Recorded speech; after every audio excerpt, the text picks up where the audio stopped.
आपल्या महानगरपालिकेच्या अभियंता संघाने माझ्याविरुद्ध या ठिकाणी निषेध सभा घेतली। पण जिल्हा अधिकाऱ्यांचं एक पत्र आहे 16/11/2021 ज्या वेळेला महानगरपालिकेच्या आवारामध्ये छत्रपती शिवाजी महाराजांचा पुतळा बसवला, त्यानंतर इथं कुठल्याही संघटनेच्या, कुठल्याही राजकीय संघटनेच्या सभा किंवा आंदोलन त्या ठिकाणी होणं अशी परिपत्रक महानगरपालिकेने काढलेले आहे आणि जिल्हा अधिकाऱ्यांच्या आदेशानुसार तसं महानगरपालिकेने सुरक्षा विभागाला तसं पत्र दिलं आणि त्याचं संपूर्ण पेपर मी आयुक्तांना दिलेत की कालची जी सभा घेतली होती अभियंता संघाने ती बेकायदेशीर आहे, चुकीची आहे, जी अंगणात घेतली तर पहिल्यांदा त्याच्यावर पोलीस केस व्हावा अशी मी मागणी काल पत्र आयुक्तांना या ठिकाणी दिलं आणि जे ह्या ठिकाणी सभा घेऊन आहे त्याचं परिपत्रक महानगरपालिकेतल्या बिनोडे साहेबांच्या सहीने आणि आयुक्तांच्या सहीने सुरक्षा विभागाला आयुक्तांच्या सहीने तर कालची जी सभा आहे ती बेकायदेशीर त्या हिरोने घेतलेली आणि त्यांनी कोणतीही परवानगी महानगरपालिका आयुक्त किंवा सुरक्षा विभागाची घेतली नाही। तसं काल मी पत्र दिलं तर पहिली त्यांनी काम करत असताना ही त्यांची गंभीर चूक आहे, कारण मोदी साहेबांनी त्या छत्रपती शिवाजी महाराजांच्या पुतळ्याचं उद्घाटन केलं आणि त्या हिरोने त्याच्या पुढे कधी सभा होणार नाही आणि त्या सभा त्यांनी घेतलं तर त्यात माझी पहिली मागणी की जी अभियंता संघाची जी जेवढ्यांनी भाषणं केली, जेवढी निषेध केला ती जागा चुकीची होती, नियमबाह्य होती, म्हणून त्यांच्यावर पहिली कारवाई करा अशी मी मागणी तिकडे केलेली। झाला विषय दिनांक 18/2/2022 एक ठराव झाला होता की भैरववाडी येथे पाण्याची टाकीचं उद्घाटन करावं, त्याच्यामध्ये सन्माननीय अजितदादा पवार, सन्माननीय बाळासाहेब थोरात, सन्माननीय चंद्रकांत पाटील आणि दत्ता भैरड यांच्या उपस्थित करावं हा जनरल बॉडीचा ठराव झालेला होता आणि एकदा जनरल बॉडीचा ठराव झाला तर हा उद्घाटनाचा कार्यक्रम नगरसचिव मार्फत खात्याने घेण्यात यावा असा नियम आहे। तरी पाणी पुरवठा खात्याचे जगताप यांनी कोणाची परवानगी न घेता त्या ठिकाणी परस्पर त्या भागाचे आमदार शिरोळे यांच्या दबावाखाली येऊन त्या ठिकाणी अचानक एका दिवसामध्येच त्याचं उद्घाटन घेतलं। मी आदल्या दिवशी इथनंच मी 5 वाजता त्यांच्याशी फोनवर बोललो, साहेब तुम्ही सन्माननीय दत्ता भैरड यांना सन्मानाने त्या ठिकाणी उपस्थित बोला, आमचं म्हणणं काय नाही। पण त्या जो कार्यक्रम बघितला तर तो पूर्णपणे भाजपमय कार्यक्रम होता, त्याच्यामध्ये कुठेही विरोधी पक्षाची बोर्ड नव्हते, बॅनर नव्हते, पोस्ट आणि कुठली कार्यपत्रिका नव्हती आणि ज्या पद्धतीनं भारतीय जनता पार्टीच्या लोकांनी त्यांच्यावर प्रेशर टाकून त्या ठिकाणी त्यांनी उद्घाटनाचा कार्यक्रम धरला तो होता 3 वाजता। मग मी आदल्या दिवशी फोन केल्यानंतर जगताप साहेबांनी माझ्याशी फोनवर बोललं पण होतं, माझ्याशी चर्चा करायला पण होती, पण त्यांनी कुठेही मला गृहीत धरलं नाही आणि आम्ही इथूनच आम्ही 11 वाजता दत्ता भैरड यांच्या उपस्थित त्या ठिकाणी भूमिपूजन करणार, आपलं उद्घाटन करणार टाकीचं असं जाहीर केलं। ज्या दत्ता भैरडांनी ती जागा उपलब्ध व्हावी त्यासाठी प्रयत्न केले, त्या सोसायटीची जागा उपलब्ध केली आणि तिथल्या नागरिकांना चांगलं स्वच्छ पाण्याने प्रेशरने मिळावं यासाठी गेली 10 वर्ष त्यांनी 4 कोटीपेक्षा जास्त निधी ते नगरसेवक असताना उपलब्ध केला, त्याचं लॉकिंग करून घेतलं आणि सातत्यानं 10 वर्ष त्यांनी पाठपुरावा केला आणि अचानक आमदार शिरोळे त्या ठिकाणी माननीय अजितदादांचं भूमिपूजन नाव टाकून त्या ठिकाणी भैरटांना आणि तो जनरल बॉडीचा ठराव जो होता तो कुठल्या अधिकाऱ्यांनी त्याचा विचार न करता अचानक जे धरलेलं होतं उद्घाटन त्याला आमचा विरोध होता आणि ज्या वेळेला मला सन्मानाने त्या ठिकाणी बोलवलं होतं पहिल्यांदा त्या ठिकाणी बंदोबस्त झालेले पांढरे हे पूर्णपणे भाजपमय झाले होते आणि त्यांनी मला अडवायची काय गरज नव्हती। माझ्याबरोबर 10-20 कार्यकर्ते नेहमी असतात, मी कुठे गेलो तरी ते माझ्याबरोबर असतात, मी त्यांची कामं करत असतो, ते बरोबर फिरत असतात। त्यांनी पहिल्यांदा त्या ठिकाणी मला अडवायचं तर त्यांना काही अधिकार नव्हता। मी त्यांना पत्र मागितलं की रवी धंगेकरला अटक करा किंवा अडवा किंवा काय करा हे दाखवा, त्यांच्याकडे कुठलंही पत्र नव्हतं। महानगरपालिकेने त्यांना 3 वाजता हा उद्घाटनाचा कार्यक्रम आहे ह्याच्यासाठी फक्त तुमचा बंदोबस्त हवा, आम्ही तिथं येणारे जाणारे ह्याचा कुठलाही त्याच्यामध्ये उल्लेख नव्हता। त्या पोलीस अधिकारी पांढरे साहेबांनी वैयक्तिक भारतीय जनता पार्टीचा पदाधिकाऱ्यासारखं त्या ठिकाणी काम केलं आणि ह्याच्यामध्ये जाणून बुजून मोहन जोशी असतील, बालगुडे असतील यांना मारहाण केली त्यानंतर मी तिथं बोलत होतो अधिकाऱ्यांशी की तुम्ही ह्या लोकांना का सांगत नाही की ही लोक प्रतिनिधी आहेत, का तुम्ही यांच्याशी आम्हाला का अडवताय. ह्यातला कुठलाही महानगरपालिकेचा अधिकारी त्या ठिकाणी मी जे बोलतोय ह्याचं माझ्याशी बोलण्यासाठी कुठला अधिकारी आला नाही. आणि त्याच वेळेला आपल्या चॅनलचे पत्रकाराला मारहाण करत असताना मला दिसली आणि त्यावेळी एक कार्यकर्ता जागा झाला आणि माझ्या तोंडून 4 शब्द त्या अधिकाऱ्याच्या विरोधात गेले असं नाही गेले, पण ती माझी कार्यकर्ता एक भावना होती. आणि माझ्यासमोर जर कार्यकर्त्यांना मारहाण करतात, माझ्यासमोर पत्रकारांना मारतात, तर ही लोकशाही कुठं पोचली. आणि जर असे जर पत्रकारांना मारत असतील, कार्यकर्त्यांना मारत असतील, तर मी लोकप्रतिनिधी म्हणून जे माझ्याबरोबर आले, जे माझ्यासाठी आलेले कार्यकर्ते, पण हा पोलिसांचा जुना प्लॅन आहे की माझ्यावर गुन्हा दाखल करायचा, माझ्यावर मोठी कारवाई करायची, मला महिना 2-3 महिने जेलला कसा बसवण्याची व्यवस्था करायची, हा जुना त्यांचा प्लॅनिंग आहे. पण मी एक कार्यकर्ता आहे नात्याने आज तुमच्या माध्यमातून सांगतो की माझ्यावर कुठली कारवाई करा, मला 2 महिने 3 महिने जेलला बसवा, 10 वर्षे बसवा. कारण सातत्यानं मी अन्यायाविरुद्ध आवाज उठवला आहे. मागच्या 2 वर्षापूर्वी ह्याच सभागृहामध्ये माननीय निंबाळकर साहेब यांनी ज्यावेळेला 30 कोटीचं उधळून लावण्यासाठी आम्ही त्या ठिकाणी निंबाळकर साहेबांशी बोललो आणि निंबाळकर साहेबांनी चुकीची उत्तर दिल्यामुळे त्यांच्यावर आमचा वाद झाला. आणि पण वाद झाला, 30 कोटी वाचले. मी 15 दिवस जेलला गेलो तर दुःख नाही, पण पुणेकरांचे 30 कोटी वाचवण्याचं काम मी केलं. आत्ता म्हणल्याप्रमाणे माननीय भैरट साहेबांनी ज्या पद्धतीनं त्या सगळ्या टाकीचं काम केलं, सगळे उघड्या डोळ्याने बघत होते आणि आम्हालाही मारहाण करत होते, आमच्या कार्यकर्त्यांना मारहाण करत होते, आम्हाला अडवत होते. अडवायची तर काय गरज नव्हती, शेवटी लोकप्रतिनिधी तो कधी येणार आणि कधी जाणार. पण पोलिसांनी ज्या पद्धतीनं ते प्रकरण हाताळलं, ते प्रकरण भारतीय जनता पार्टीच्या दृष्टीने आणि त्यांच्या आदेशानुसार पांढरे साहेबांनी हाताळले. त्यामुळे त्यांचा मी मनापासून निषेध करतो. आणि माझ्या हातनं ही ज्या शिवीगाळी झाली असेल ती कार्यकर्त्यांची भावना होती, ती पत्रकाराला मारहाणीची भावना होती, आमच्या नेत्यांना मारहाणीची भावना होती. त्या भावनेतून घडलंय. पण मी महानगरपालिकेत 30 वर्षे जरी काम केलं आणि जरी काय वाद झाले तरी दुसरे माझे काय वैरी नाही. पण पवार साहेबांनीच हे जगताप साहेबांनी पाणीपट्टीचं हे उद्घाटन कायदेशीर घेतलं नाही. त्यांच्या बघून मला ह्याच्यापेक्षाही कडक कारवाई करतील असं मला वाटतं आणि ते माझ्या डोक्यामध्ये त्यांनी भरवलेच आहे. पण मी काय घाबरणार नाही. वेळ पडली तर मी त्यांच्या पद्धतीनं त्यांनी केलेल्या कारवाईचं मी समोर जायला तयार आहे. आणि शेवटी पुणेकर हे माझ्या प्रत्येक वेळी पाठीशी आहे.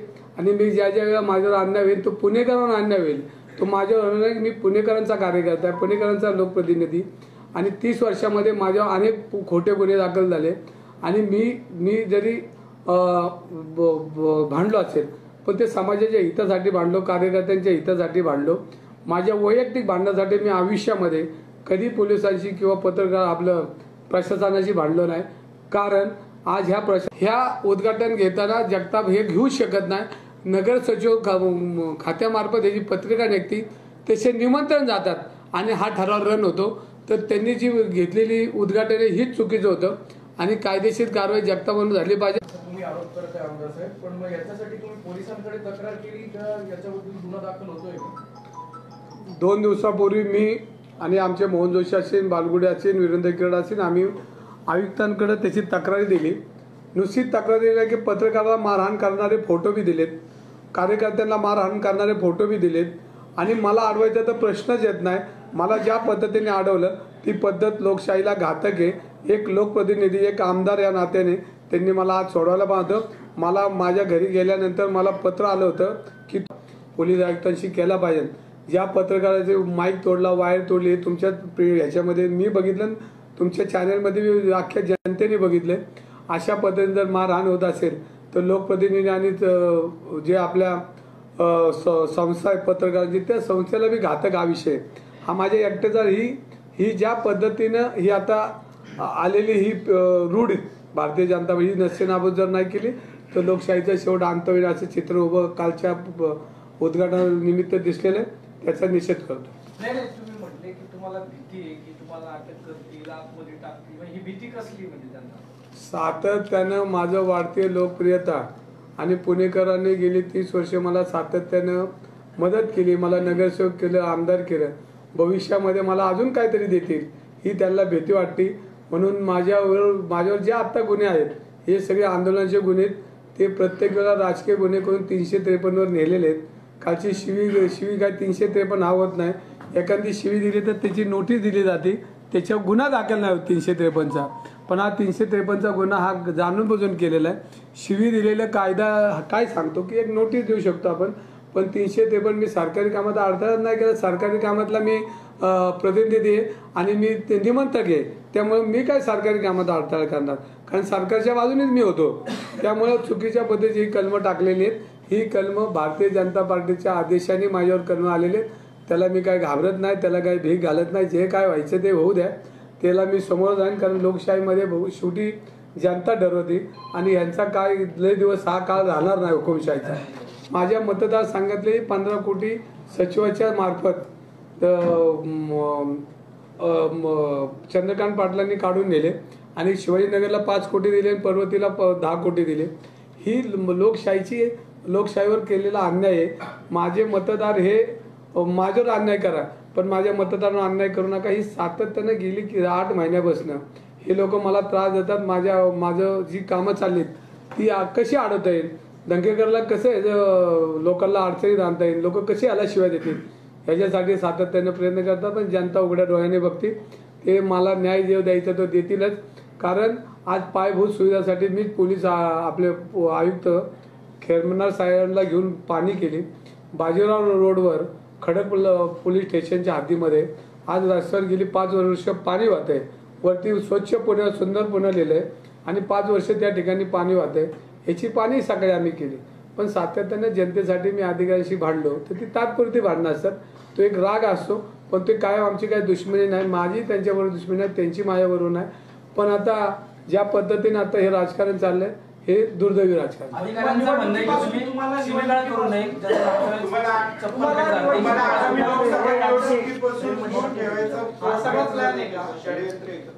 बघा आता शेवटी एखाद्याच्या कानपाडात जर मारली तर तो माणूस काय करणार, ऐकून घेणार आहे का? नाही घेणार. माझ्या कार्यकर्त्यांना मारलं मी ऐकून घेणार का? नाही घेणार. माझ्यासमोर एखाद्या पत्रकाराला मारलं मी ऐकून घेणार का? नाही घेणार. शेवटी एक कार्यकर्ता जागा होतो. बघा तुम्ही एखाद्या आपण गाडीवर धक्का लागला तर एखाद्या शिवी देतो, आपण लगेच देतो. आपण म्हणत नाही मी पत्रकार आहे, मी आमदार आहे, मी खासदार. ही रिॲक्शन असते आणि ही रिॲक्शन ही तात्पुरती होती. त्यांची माझी काय भांडणं नाहीत. ही काय ते मला आणि जगतापाचा बांधायला बांध रेटायचं नाही. उद्या मला त्यांच्या टेबलवर जायचे, आज मी जायचे, माझी कामं आहेत, मी जाणारच आहे. त्यामुळे त्यांचा तो वाद माझा तेवढा तात्पुरता होता आणि तो जनतेचा राग होता. आणि ह्या पद्धतीने पोलिसांनी हातामध्ये जे घेतलंय आणि चुकीच्या पद्धतीने जिथं काम दिसतं तिथे कार्यकर्ता म्हणून बोलतो आणि त्यावेळेला तो जी प्रसंग उद्भवतो त्यावेळेला ती रिॲक्शन होती. ती काय जाणून बुजून रिॲक्शन नव्हती. आणि शक्यता मी गोड बोलतो असं लोकांना माहिती पण कधीतरी होतं. आता ते शेवटी जनतेसाठी करावं लागतं. प्रश्न आहे की या सगळ्या निवडणुका डोळ्यासमोर ठेवून तुम्हाला निवडणुकीपासून बाजूला ठेवण्याचा हा सगळा प्रयत्न आहे का? खरं तर आजची 353 करणं चुकीची. ह्याच्यामध्ये 353 बसतच नाही, कारण सरकारी कामाचा विषय येत नाही. कारण मी लोकप्रतिनिधी, त्यामुळे मला आज जायला कोणी अडवू शकत नाही. मला अडवलं का हा महत्वाचा मुद्दा आहे. आणि तुमच्या सगळ्या चॅनलनी बघितले की मलाच का अडवत होते, मला आजही कळत नाही. आणि 353 दाखल करणं हा माझ्यावर येतच नाही. कारण मी एक शिवी दिली, मी काय मारहाण केली का? नाही. शिवी दिलेली ते काय सरकारी कामात अडथळा होता असं होत नाही. आणि मी तिथे निमंत्रित आहे आणि निमंत्रणाला कोण सरकारी मी कशाला अडथळा नाही. मला खेद मला हे मला काय त्या जगतापांनी मला तक्रार केली म्हणून 353 आली. ही पोलिसांनी भारतीय जनता पार्टीच्या लोकांच्या सांगण्यावर न केली. त्यामुळे मला खेद वाटत नाही, मला त्याचा आनंद वाटतो. मी स्वागत करतो. त्यांनी माझ्यावर काय करू द्या, मी त्याला समोर जायला तयार आहे. त्यांना ज्या ज्या त्यांच्या संस्था आहेत, ज्या ज्या माझ्यावर ते आक्रमक करणार आहेत, तर त्याला मी पूर्वी 30 वर्षापासून समर्थ आहे. माझा लढा कायमच चालू आहे. मला अनेक लोकांनी ह्याच्या मागच्या भारतीय जनता पार्टीच्या लोकांनी त्रास दिला आणि आजही देतात. तर मी सक्षम आहे, कारण शेवटी पुणेकरांनी मला माझ्या पाठीवर हात वर्षानुवर्ष ठेवलाय. ज्या दिवशी माझ्यावर गुन्हा दाखल होता त्यावेळेला मी आमदार झालो. आता पुढे काय होईल सांगता येत नाही. शेवटी लोकांना माहिती आहे की मी जनतेसाठी भांडतो. कोण पत्रकाराला मारले, पहिलं पोलिसांवर गुन्हा होऊ द्या, मग मी माफी मागतो. आमदार असं म्हटले की तुमच्या डोक्यामध्ये हवा गेलेली आहे 1 वर्षभरामध्येच, ते स्टँडिंग नाही. माझ्या डोक्यात हवा पूर्वीच गेली समाजाच्या कामासाठी. जनतेच्या कामासाठी 30 वर्षापूर्वीच हवा गेली आणि ती आवड टिकून जनतेसाठी रस्त्यावर काय मिळणार आहे मी? शेवटी जनतेचा प्रश्न असतो. आज महानगरपालिकेत रिटायर अधिकारी पाठवा त्याला टेबलवर, त्याचंही काम होत नाही. अशी परिस्थिती आहे. इथे एवढ्या चक्रा मारायला लागतात लोकांना. जनतेला लोकप्रतिनिधीकडे जायची का वेळ येते? तर लोकप्रतिनिधी याच्यासाठी जावं लागतं. हे जर कामं नीट करत असेल तर जनतेपुढं लोक गेली नसतील लोकप्रतिनिधींकडं. हे कामं करतात का? टेबलवर आत्ता आहेत का कोण बघा. आणि मग जनतेने काय किती दिवस त्यांच्या इथं जायचं? 30-30 कोटीची बोगस त्यांनी टेंडर काढायचे आणि दुसऱ्या त्याच वर्षी जलपर्णी वाहून जाते. 30 कोटी पुणेकरांचे वाचले, झालं माग गुन्हा. पण पुणेकरांसाठी 30 कोटी वाचले ना, हा महत्त्वाचा भाग आहे. मी 15 दिवस जेलला गेलो सत्य आहे. आणि अजूनही मला जायची वेळ, मी बॅग घेऊन आलोच आहे. कधी नेत्यात बघतो बॅगच घेऊन आलो मी. आता मी निघालोच. माझं काय नाही, मी शेवटी मी लढणारा कार्यकर्ता आहे आणि 30 वर्ष लढूनच मी सभागृहात गेलो वरच्या. आणि त्याला जेवढा मला त्रास द्यायचा तेवढं दिलं तर मला काय हरकत नाही, कारण मला तेवढी शक्ती परमेश्वराने जनतेने दिलेली. आणि कालची 353 हा त्यांचं षडयंत्र आहे आणि हे षडयंत्राला मी पुढे जाईल. त्यांनी मला, मी आज आव्हान करते, आत्ता नेऊन मला जेलला वाचव, मी समोरच आहे. तुम्ही आता म्हटलात की पोलीस कार्यकर्त्याला मारहाण करत होते, पत्रकारांना करत होते. मग पोलीस मारहाण करत होते, मग तुमच्यातला कार्यकर्ता जागा झाला. त्या कार्यकर्त्याने पोलिसांना सोडून महापालिकेच्या अधिकाऱ्यावर का राग काढला?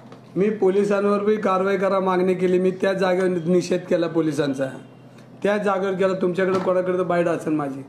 पोलीस हे भाजपच्या ताटाखालचे मांजर, हे मी तिथं बोललोय. तुम्ही सगळे होता तिथं. आणि मग जो महानगरपालिकेचा अधिकारी बेकायदेशीर काम करत होता त्याला नाही बोलला तर ज्यांनी हे काम केलं, हे चुकीचं काम केलं, हे बोलायला नको का? त्यांनी जर ठराव रन केला असता तर हा विषय झाला नसता. आणि आदल्या दिवशी 5 वाजता मी फोन केला त्यांना, मला कॉन्टॅक्ट बी नाही केला. आम्ही त्याच वेळेला म्हणतो की सन्मानाने दत्ता भैरटांना तिथं बोला, आमचा विषय संपला. ज्यांनी कष्ट केलं, रात्रंदिवस केला, 4 कोटीपेक्षा जास्त बजेट लॉकिंग करून त्यांनी काम चालू केले. तुम्ही यायचं नारळ फोडायचा काय संबंध? ही कुठली पद्धत? आणि आज जनरल बॉडीचा ठरवलं जर त्यांना जर माहितीच नसेल, कालच्या ह्याच्यामध्ये त्यांनी कुठेतरी विधान केलं की हा आम्ही नाही, नगर सचिवांनी कार्यक्रम घेतला पाहिजे. सकाळ एक त्यांची हे वाचली मी, चौकट वाचली की हा नगर सचिवांचा कार्यक्रम, आमचा कार्यक्रम नाही. त्यांनी आयुक्तांना त्या सभेतनंच विनंती केली की आमच्याकडे आणू नका, कारण ती सिस्टीम त्यांची नाहीच आहे. आणि जगतापांनी ते स्वतः काल कबूल केले, मीच वर्तमानपत्रात वाचलं. मग नगर सचिवांनी जर आयुक्तांनी हा रन करायला होता, मग ही चूक कोणाची? जर चूक तुमची, तुम्हीच मान्य करता आज वर्तमानपत्रामध्ये, तर मग त्यांनी हे करायचं नव्हतं पाहिजे ना. मग 5 वाजता मी फोन केला, तर मी एक आमदार नात्याने फोन केला, तर त्यांनी मला भेटायला होतं. साहेब असं नाही. आम्ही चर्चेतून हा विषय मिटला असता. आमचं एकच त्या पत्रकार परिषदेमध्ये एकच म्हणणं होतं की तुम्ही सन्मानाने दत्ता भैरटांना बोललो, त्यांनी काम केलं, एवढंच माझं म्हणणं होतं. याच्या पलीकडे काय म्हणणं नव्हतं. पण 353 ही जाणून बुजून केली. संजीव ठाकूरांचा राग पोलिसांच्या मनात आहे, नेत्यांच्या मनात आहे. पण मी काय गप असणार नाही, माझं तोंड पण बसू शकत नाही. माझे हातपाय बांधून मला कुठं नेऊन टाकतील त्याचं जाऊ द्या, पण माझं तोंड सातत्यानं रस्त्यावर बोलणार, लोकशाहीमध्ये बोलणार, पुणेकरांच्या वतीने बोलणार. आणि माझ्यावर जे गुन्हे आजपर्यंत झालेत ते समाजावर अन्याय होत असताना माझे गुन्हे झालेत. आणि जे झालेत हे जाणून बुजून झालेत. कालचा शिवीगाळीचा 353 हा विषय जातच नाहीत, पण त्यांनी तो केला आणि तो ठरवून केला. तर मी त्यांचं त्या ह्याचं स्वागत करतो. मला काय दुःख नाही, पण मी लढणार त्यांच्याबरोबर. कार्यक्रमाच्या आयोजनावर तुम्ही आयुक्तांशी बोलला का? मी आयुक्तांची आज 11 वाजता वेळ घेतली होती, पण त्यांनी मला 3 वाजता दिली. मी त्यांना मी त्याच्या अगोदर 8 दिवस भैरट साहेब आम्ही आयुक्तांना भेटलो होतो. तुमच्या माहिती करता सांगतो, तसं पत्र दिलं होतं की साहेब हा तुम्ही जनरल बॉडीचा ठराव रन करा. आयुक्तांनी बी चर्चा केली नाही, मी स्वतः गेलो होतो. आयुक्तांनी बी चर्चा नाही केली. परस्पर त्यांनी उद्घाटन जाहीर केलं. आयुक्तांनी आम्हाला बोलायला पाहतो, लोकप्रतिनिधी पत्र दिलं. आमच्याकडे पत्र आहे त्याचं. आयुक्तांना बी पत्र दिलं होतं 8 दिवसापूर्वी. आम्ही त्यांचं म्हणणं असं आहे, तुमचा तो मतदारसंघच नाही, तुम्ही कर्जचे आमदार आहात, तिकडे जायची काही गरज नाही. अहो हा दत्ता भैरटांचा ठराव आहे साहेब. ते असं म्हणू शकतात का पुण्यातल्या सगळ्या उद्घाटनाला मला पत्र आहे त्यांचं निमंत्रण म्हणून साहेब. आणि कुठलंही उद्घाटन झालं मोठं तर सगळे लोकप्रतिनिधी बोलवतात. हे तुम्ही बघा, परत एकदा विचारा, त्यांचं वाक्य असेल तर मला ऐकवा परत. आमदार साहेब, तुमच्या शिवीगाळ केल्याचा व्हिडिओ व्हायरल होतोय. मागच्या महिन्यात भाजपच्या आमदारांनी पोलीस कर्मचारी बघा या आयुक्तांना पत्र दिलं होतं. जनरल बॉडीचा ठराव तुम्ही रन करा, या आयुक्तांना पत्र दिलं होतं आम्ही. ह्याच्यामध्ये आयुक्तांना स्वतःला पत्र दिलं होतं. दत्ता भैरडांनी स्वतः उपस्थित होतो. मागच्या महिन्यामध्ये सुनील कांबळेंनी एका पोलीस कर्मचाऱ्याला थोबडीत मारली होती. ते सगळं व्हिडिओ होतं, तुम्ही तिथं होतं. त्याच्यावर काय कारवाई झाली का? आणि त्याला जोडून एक प्रश्न असा आहे की तुमच्या शिवीगाळ तेव्हा केल्याचा व्हिडिओ 353 व्हायरल दाखल का नाही झाला? तुम्ही शिवीगाळ केल्याचा व्हिडिओ व्हायरल होतोय. मागच्या महिन्यात दिलीप कांबळेंनी एक पोलीस कर्मचाऱ्याच्या कानशिलात लगावली. पुण्यातले दोन्ही आमदारांचं हे कृत्य जे आहे ते राजकारणाची प्रतिमा मलिन करते असं वाटत नाही? बघा, आता त्या दिवशी सुनील कांबळेंनी एकाला मारलं नाही, 2 लोकांना त्या ठिकाणी मारलं. राष्ट्रवादीच्या एका डॉक्टर सेलच्या डॉक्टरांच्या 2 कानं खाली वाजवले. मी तिथं होतो. आणि त्यानंतर पोलीस बंदोबस्त होता, त्याच्या कानफाडात मारले डायरेक्ट. आणि कानफाडात मारल्यानंतर कुठल्याही भारतीय जनता पार्टीच्या एकाही नेत्याने निषेध केला नाही. आपण बघितलं असेल 1 वर्षापूर्वी बालगंधर्व रंगमतीमध्ये वैशाली नागोडे, ज्या आमच्या 2 तालुक्याच्या अध्यक्ष आहेत, महिला अध्यक्ष राष्ट्रवादीच्या, त्यांना कानफाडीत मारताना आपल्याकडे फोटो आहे. तेव्हा बी निषेध केला नाही. महिलांना मारलं त्यांनी. त्याच्यामध्ये जे आरोपी होते त्यांना अटकसुद्धा नाही केली. त्यांच्यावर कलम कुठली टाकली? किरकोळ टाकली. बरोबर हा विषय. ह्याच्यामध्ये रोज भारतीय जनता पार्टीचे अन्याय करतात लोक. आज तुम्हाला सांगतो, इथले टेंडर सेट करण्यापासून तर सगळ्या गोष्टी इथं चालतात. सुरक्षेचं टेंडर आहे, तुमचं नॅपकिनचं टेंडर आहे. त्याच्यामध्ये खासदार आमदाराची ते भांडणं झाली त्या 1 कोटीच्या टेंडरवरनं. तुम्ही तुमच्याकडे आलं का नाही काय माहीत नाही. मग यांची टेंडरवरनं इथं भांडणं असतात. आज महानगरपालिकेमध्ये 2 वर्ष होऊन गेलं, महानगरपालिका सगळे नगरसेवक नाही आहेत, तरी आपल्याकडे टेंडर ब कडं निघायची पद्धत अजून रन चालली. म्हणजे आयुक्त कुठल्या दिशेने काम करतात हा महत्त्वाचा पार्ट आहे. म्हणजे हे भारतीय जनता पार्टीच्या लोकांना हे तिजोरी चालण्यासाठी सगळ्यांचे दरवाजे उघडे करून आहे. आज सुरक्षेच्या टेंडरमध्ये आमदारांचे फोन, खासदारांचे फोन, मंत्र्यांचे फोन, त्यांचेच कार्यकर्ते, कुठलंही टेंडर बघा ते जण इथले माजी नगरसेवक घेऊन फायली आयुक्तांच्या पुढे घेऊन येतात. अशी या महानगरपालिकेची परिस्थिती आहे. आणि तिथं कोणी बोलायचंच नाही का? आणि बोलून त्याच्यावर असे गुन्हे दाखल करायचे का? रोज आयुक्तांना नाही यांना शिव्या देतात महानगरपालिकेत माजी नगरसेवक. माझ्याच गुन्हा दाखल झाला, चला माझं काय नाही, पण अनेक लोकांना शिव्या देतात, रोज शिव्या खातात. आणि मी आता आयुक्तांना 3 वाजता भेटणार आहे. पहिलं पत्र की कालची सभा ही वेगळ्या दिवशी यांच्यावर कारवाई झाली पाहिजे. नाही, दुसरा विषय असा आहे की तुम्ही दोघंही आमदार आहात. एका आमदाराला लेखणे आणि एका आमदाराला लेखणे, तुम्ही पोलीस आयुक्तांना भेटणार नाही? मी पोलीस आयुक्तांना परवाच भेटलो. मला एकच न्याय मिळू शकतो की माझ्यावर कारवाई, कारण मी भारतीय जनता पार्टीचा आमदार नाही. माझ्यावर कारवाई होणार हे सिद्ध झालेलं होतं. मी परवाच सांगितलं की माझ्यावर कारवाई होणार आहे. शेवटी कार्यकर्त्याचा उद्रेक होतो आणि ज्या पद्धतीनं बेकायदेशीर काम करत असताना आपण त्याला अडवलं पाहिजे. आणि त्या ठिकाणी बेकायदेशीर काम नव्हतं, त्याला कानफाडात बसले पोलिसांनी सनसनीत.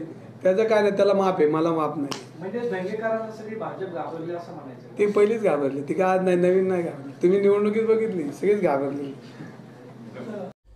आमची व्हिडिओ बातमी आवडल्यास लाईक, शेअर आणि समांतर चॅनलला सबस्क्राईब करायला विसरू नका.